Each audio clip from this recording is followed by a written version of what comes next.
우리는 솔로몬이 성전을 짓는 것에 대하여 말씀하면서 어제 말씀을 통해서 성전 건축의 가장 중요한 몇 가지 요소들을 살펴보았습니다. 어디에, 어떻게, 언제 짓는가에 대해 살펴보았고, 우리는 솔로몬이 예루살렘, 모리아산, 그리고 오르난의 타작마당이라는 그 부지에다가 성전을 건축한 것을 보면서 우리 또한 성전을 건축해야 하는 자고, 바로 그와 같은 의미를 가진 저와 여러분 자신이 예루살렘 모리아산 오르난과 같은 영적인 의미를 가지고 있는 저와 자신 한 사람 한 사람이 바로 성전의 부지고, 우리는 나 위에, 그리고 우리 위에 성전을 건축해야 한다라고 말씀을 나누었습니다.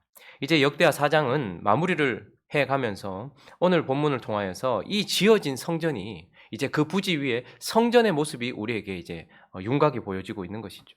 하나님 마음 안에 있었고, 그리고 다윗 안에 있었던 그 성전의 모습이 이제 온 세상 앞에 드러나게 되는 장면입니다. 어떠한 모습으로 이렇게 드러나고 있는데요.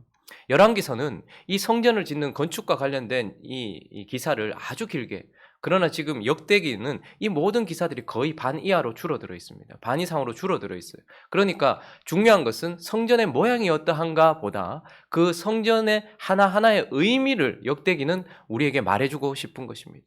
그래서 오늘 이제 드디어 세상 가운데 하나님 안에 있었고 다윗 안에 있었던 그 성전의 모습이 솔로몬을 통하여서 세상 가운데 드러나면서 그 모습이 어떠한가를 몇 가지를 살펴보려고 해요. 먼저는요, 1절에 보면 솔로몬이 또 노수로 제단을 만들었다라고 말합니다.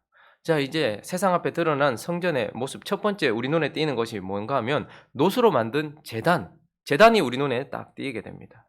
그리고 2절을 보니까요, 또 노술 부어 뭐를 만들었다고 말합니까? 바다를 만들었다라고 말합니다. 큰 대야입니다. 큰 대야. 그래서 바다를 만들었다라고 말하고 있어요. 그리고 6절로 가보시면 또 뭐를 만들었다고 말합니까? 물두멍을 10개 만들었다라고 말하면서 5개는 오른쪽, 5개는 왼쪽에 세워놓고, 자, 둘째 줄부터 한번 읽어보겠습니다. 시작. 5개는 왼쪽에 두어 씻게 하되 번제에 속한 물건을 거기서 씻게 하였으며 그 바다는 제사장들이 씻기 위한 것이었더라. 놋제단이 있었고 놋바다와 물두멍이 있어요. 자, 그런데 물두멍과 이 놋바다는 뭐 하기 위한 거라고요? 제사장들과 제물들이 씻기 위한 것이다 라고 말씀하고 있습니다. 자, 그러니 성전의 외적인 모습, 중요한 3가지를 우리에게 보여주고 있는데, 자, 그림으로 한번 보시면 방금 설명드렸던 저기 네모난 거 있죠? 저게 놋으로 만든 제단이에요. 그러니 성전을 딱 먼저 대하는 순간 우리는 제단을 만나게 됩니다. 저 제단의 길이는 이전에 성막, 모세를 통해서 주었던 성막은 5규빗 정도였는데 이것은 20규빗이니까 매우 커진 것입니다. 제단이 아주 커졌죠. 그리고 또 그 옆에는 뭐가 있습니까? 큰 대야가 하나 있습니다. 저게 바로 놋으로 만든 대야고, 오늘 보니까 소 12마리, 3마리, 3마리, 3마리씩 어떻게 해요? 동서남북을 가리키고 있고, 그 12마리가 바치고 있는 큰 놋바다, 제사장들이 씻는 곳입니다. 그리고 위에 보니까 물두멍이 5개, 5개씩 나누어서 10개가 있죠. 그러니 성전을 딱 만나는 순간 우리는 그 성전 앞에서 이 3가지를 만나게 되는 것입니다. 자, 그리고 이제 세상 앞에 드러난 성전에, 그러나 대부분의 사람들은 볼 수 없는, 제사장들만 볼 수 있었던 그 내부에 대한 또 3가지 중요한 것들 몇 가지를 우리에게 보여주고 있는데, 19절을 한번 가볼까요? 19절을 가보시면 또 솔로몬이 하나님의 전에 모든 기구를 만들었는데 그 안에 뭐가 있는지, 첫 번째는 곧 뭐가 있대요? 바깥에는 놋제단이 있었어요. 그런데 안에는 금제단이 있다고 말합니다. 이것은 향로를 말하는 거예요. 그러니까 뭘 죽이고 뭐 하는 것이 아니라 성소와 지성소 사이에서, 지성소 바로 앞에 있는 그 지점에 제단이 하나 금으로 만들어져 있습니다. 그래서 그 제단 위에서 계속해서 향이 하나님께 피어 올려져 갈 수 있도록 금 제단이 하나 있고, 그리고 또 뭐가 있습니까? 진설병 상들이 있다라고 말하고 있어요. 거기에는 보면, 또 안에는 보면 상이 10개가 쭉 있어요. 모세의 성막에는 상이 하나 있었는데 여기는 10개가 있어요. 그러니까 그만큼 규모가 커진 겁니다. 10개의 상이 좌우로 나누어서 쫙 이렇게 서 있어요. 그리고 20절로 가보면 또 그 내부의 중요한 것 중에 하나가 무엇이냐면, 지성소 앞에 규례대로 불을 켜둘 뭐가 있대요? 순금 등잔대. 그러니까 밝히는, 그러니까 촛불, 잔으로 밝히는 그런 촛불 같은 것이 있었다. 이것이 또한 10개 이렇게 좌우로 나눠져 있었고, 그리고 또 하나 중요한 것은 내부는요, 두 부분으로 나눠져 있어요. 우리가 잘 아는 것처럼 성소와 지성소. 그런데 오늘 본문에 보면 성소와 지성소 사이에 문으로, 나무 문으로 이렇게 금을 입힌 문으로 막아놨지만, 더 중요한 것은 우리가 어제 본문에서 보면 3장 14절을 보시면요, 거기에 뭐가 있는가? 성막에도 있었고 여기도 있는 것이 있는데 읽어보겠습니다. 시작. 청색, 자색, 홍색 실과 고운 배실로 휘장문을 짓고 그 위에 그룹들의 형상을 수놓았더라. 청색, 자색, 홍색 실고 고운 배실로 휘장을 만들었다라고 말해요. 그래서 거기에 그룹, 천사들 같은 그런 것들을 상징하는 그룹을 만들어 놓고 성소와 지성소를 구별해 놨어요. 자, 내부를 한번 사진으로 한번 보시면 잘 보일지 모르겠지만, 외부와 내부의 특징 중에 하나는, 외부는 다 무엇으로 만들었습니까? 노수로 만들었어요. 사람들의 눈에 띄고 겉으로 드러나는 부분은 노수로 만들었어요. 그런데 사람들은 거의 볼 수도 없고 거의 드러나지도 않는 내부를 뭘로 입혀놓은 겁니까? 금으로 입혀놨어요. 그런데 저기 파란색 저 사람 하나 보이세요? 저분이 이제 대제사장일 겁니다. 제사장 앞에 조그마한 제단이 하나 보이십니까? 네, 저게 금제단이에요. 그러니까 지금 성소와 지성소 사이에 금제단이 있어요. 저기서 계속 향을 피우고 있습니다. 그리고 저 제사장님 뒤에 보니까 상이 있죠. 하나 이제 상징적으로 상이 이제 안에 있습니다. 여기에는 뭐가 있을까요? 하나님께 올려드리는 진설병, 떡. 그리고 그것이 안식일이 지나고 나면 제사장들이 거룩한 곳에서 먹는 제사장들의 떡이기도 한 그 상을 올려놓는. 그리고 그 위에 조금 그 상 위쪽으로 가보시면 5개, 조금, 고기, 저기 보면 이렇게 촛대 같은 것이 보이십니까? 여러분들 눈이 좋으시네요. 저것이 등잔대예요. 불을 밝히는 것입니다. 자, 그리고 이제 계단을 올라가 보시면 저기에 옆에 이제 문이 있죠. 저기 앞에 그게 문이에요. 이렇게 닫히는 문이에요. 그런데 거기에 뭐가 있냐면 문도 있지만 휘장이 쳐져 있는 것입니다. 그러니 지성소는요, 성소는 제사장들이 자주 드러나지만 지성소는 단 1년에 단 한 차례 휘장을 지나서 들어가야 되는 곳입니다. 자, 이런 식으로 성전이 지어졌다라는 것을 그냥 얼핏 살펴보았습니다. 자, 그러면 이제 오늘 이 본문 말씀을 통하여서 드디어 세상에 드러난 이 성전이 지어졌다는 것은 무엇인가 보여준다라는 것 아니겠습니까? 그러니 이 성전을 통해서 하나님은 우리에게 무엇을 보여주시려고 하는가? 무엇 때문에 성전을 지으셨는가? 이 성전의 건축 목적, 그것을 살펴보려고 합니다. 이 성전이 세상 속에 드러나면서 하나님은 이 성전을 통해서 무엇을 드러내 보이시는가? 첫 번째는요, 바로 하나님께 나아가는 길.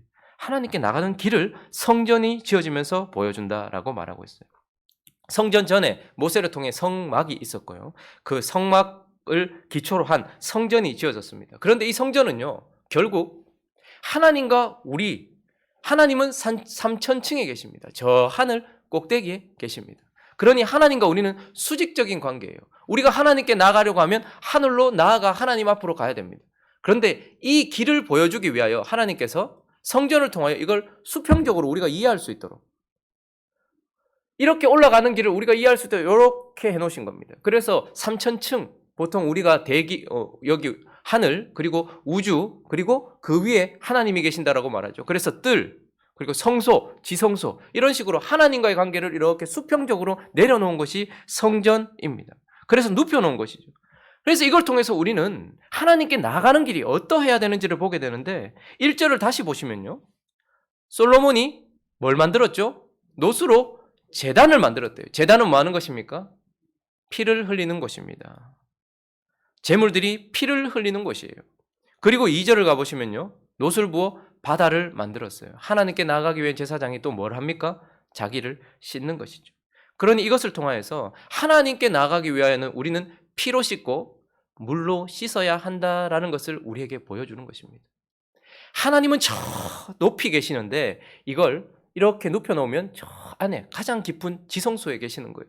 나아가기 위해 우리에게 가장 먼저 필요한 것은 반드시 우리가 그냥 물로도 아니고 피로, 제물의 피로, 흠없고 점없는 제물의 피로 우리를 씻어야지만 하나님께 나아갈 수 있고, 그리고 또 제사장이 물로 씻어야지만 하나님께 나아갈 수 있다라는 것을 우리에게 보여주고 있습니다.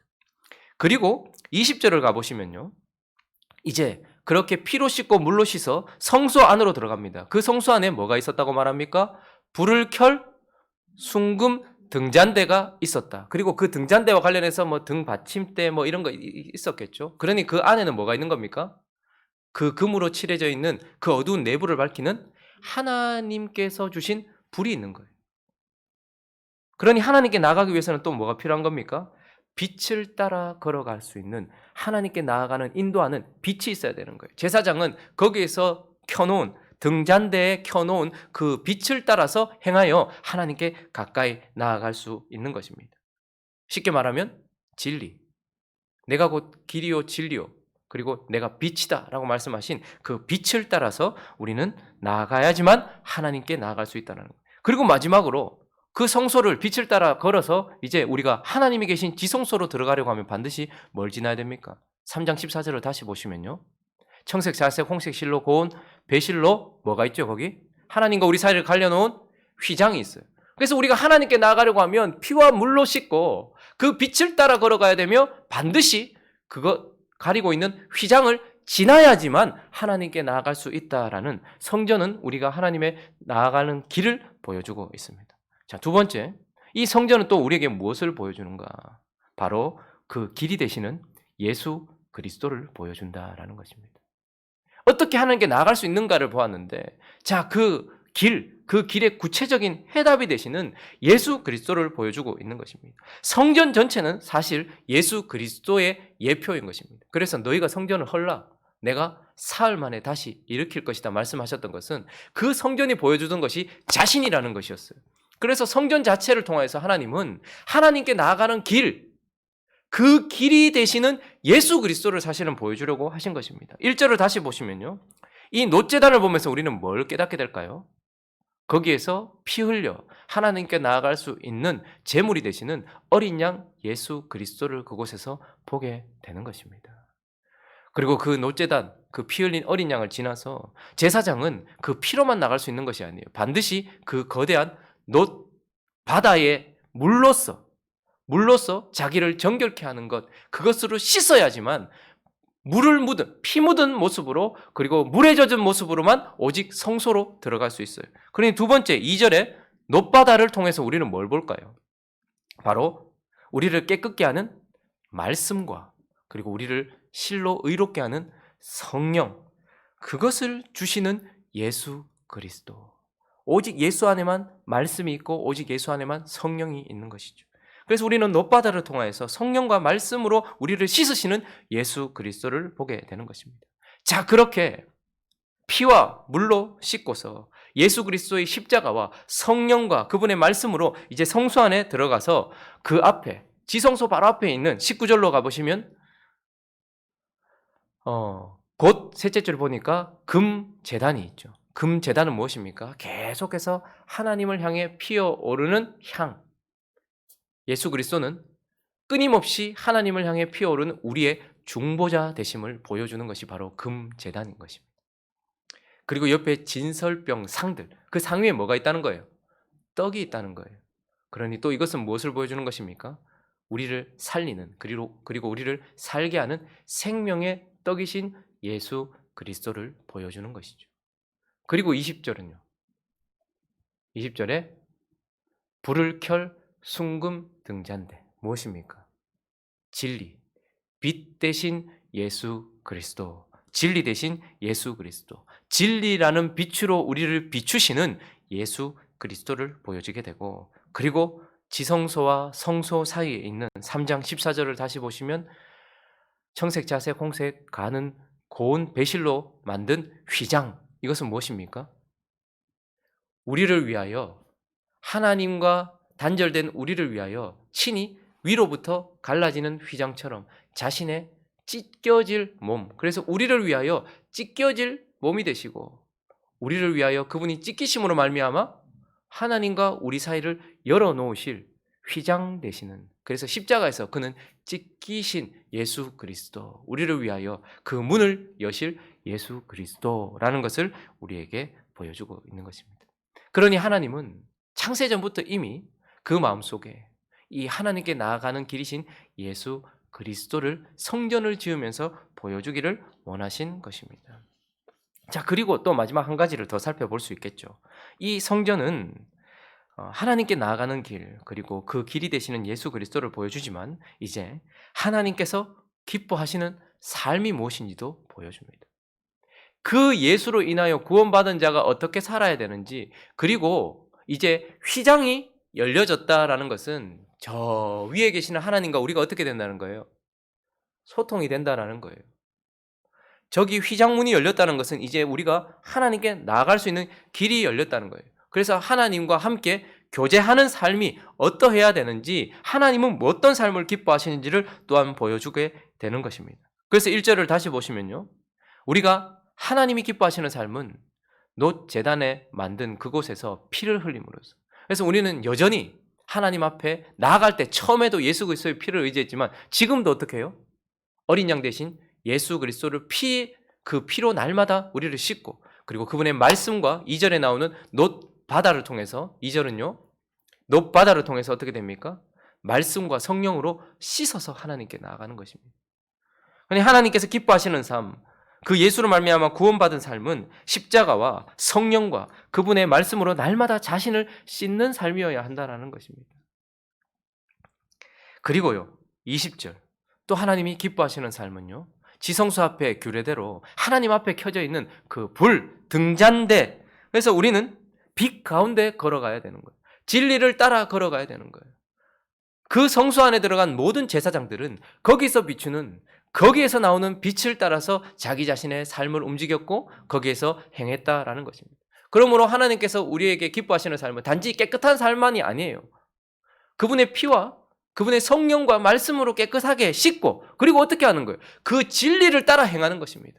내 생각을 따라서 행하는 것도 아니고 여러 가지 상황에 맞추어서 행하는 것도 아니라 오직 나를 비추고 있는 그 진리의 빛을 따라 빛 가운데 걸어가는 삶이 하나님이 기뻐하시는 삶이고 구원받은 자의 삶의 특징인 것입니다. 그리고 19절로 다시 가보시면요, 진설병 상이 있어요. 이 말은 무엇입니까? 우리가 처음 구원받을 때도 생명의 떡이신 예수 그리스도로 구원받지만 지금도 그분 앞에서 이 삶을 살아갈 때에는 우리가 생명의 떡이신, 우리의 양식이 되시는 그분의 말씀과 그분의 뜻대로 살아가는 것, 그래서 그 떡을 먹으며 그 힘으로 살아가는 것, 우리를 움직이는 힘이 그분이 주신 양식에 있다라는 것입니다. 그래서 우리는 생명의 떡이 되시는 예수 그리스도와 그분의 말씀으로 살아갈 때에 하나님께서 기뻐하신다라는 것을 보여주고, 그리고 19절에 보니까 또 뭐가 있죠? 제단이 있죠. 그래서 우리는 끊임없이 그분이 그러하셨던 것처럼 하나님을 향해 호흡하듯 기도하며 하나님을 향해 기도하는 삶을 살아갈 때에, 그때에 하나님께서 기뻐하신다라고 말씀하고 있는 것입니다. 말씀을 정리하겠습니다. 예루살렘 모리아산 오르난의 타작마당에 성전이 세워져서 그 위에서 하나님께서는 성전을 세워놓으시고 이런 것들을 보여주려고 하십니다. 동일하게 지금 이 시대를 살고 있는 우리 또한 예루살렘 모리아산 오르난의 타작마당과 같은 영적인 의미를 가진 저와 여러분 위에 바로 이런 성전을 세우시고 계시는 것입니다. 그래서 뭘 드러내는 것입니까? 결국 우리를 통해서, 성전된 우리를 통해서 하나님은 이 세상 앞에 구원의 길을 드러내고 계시는 것입니다. 그래서 우리를 볼 때에 구원받는 길이 무엇인지를 보여줄 수 있어야 돼요.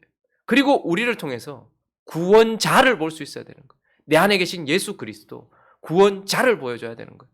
그리고 또한 우리를 통해서요, 구원받은 자의 행복, 무엇이 하나님을 기뻐하는지, 진정한 예배하는 삶이 무엇인지, 진정한 살아있는 삶이 무엇인지, 가치 있는 삶이 무엇인지를 보여주는 것, 이것이 우리의 사명이기도 한 것입니다. 하나님은 그래서 그 창세전에 본인의 마음속에 있었던 그 누구도 보지 못했던 그 성전을 솔로몬을 통해서 세우셨고, 이제 예수 그리스도를 통하여서 우리라는 성전을 세우셨습니다. 저와 여러분이 예수께, 하나님께 나가는 길이요, 그리고 예수를 보여주는 작은 예수요, 살아있는 삶을 보여주는 성전이라는 것을 기억하시면서 그만큼 가치 있는 것입니다. 그만큼 놀라운 것입니다. 그만큼 소중한 것입니다. 이러한 가치답게 우리 겉은 노수로 해놓은 것처럼 별 볼 일 없어 보일지 몰라요. 그러나 우리 안은 금으로 칠해져 있고 하나님과 교제하고 있는 놀라운 아름다운 성전인 그런 것임을 기억하며 아름다운 삶을 살아가는 저와 여러분 되시기를 예수 그리스도의 이름으로 축원합니다. 같이 한번 기도하겠습니다. 왜 그렇게 하나님께서 건축에 목숨을 거시는가? 왜 그렇게 하나님께서 건축에 마음을 두시는가? 그것이 바로 구원의 길을 보여주기 때문인 것입니다. 예수를 보여주기 때문인 것입니다. 살아있는 삶을 보여주기 때문인 것입니다. 그 성전이 지금 저와 여러분인 것입니다. 하나님 앞에 그 아름다운 삶을 살아갈 수 있게 해 달라고 기도했으면 좋겠고, 이 말씀을 하나하나 묵상해 가시면서 내 삶을 여기에 조율해 나가는 저와 여러분 될 수 있게 해 달라고, 그리고 저와 여러분이 모여 있는 이 행복한 우리 교회를 위해서도 기도해 주십시오. 우리 모두가 이런 아름다운 사명을 감당하는 행복한 우리 교회 될 수 있게 해 달라고, 또 각자의 기도 제목들을 가지고 함께 기도하며 나아갑니다. 기도하겠습니다.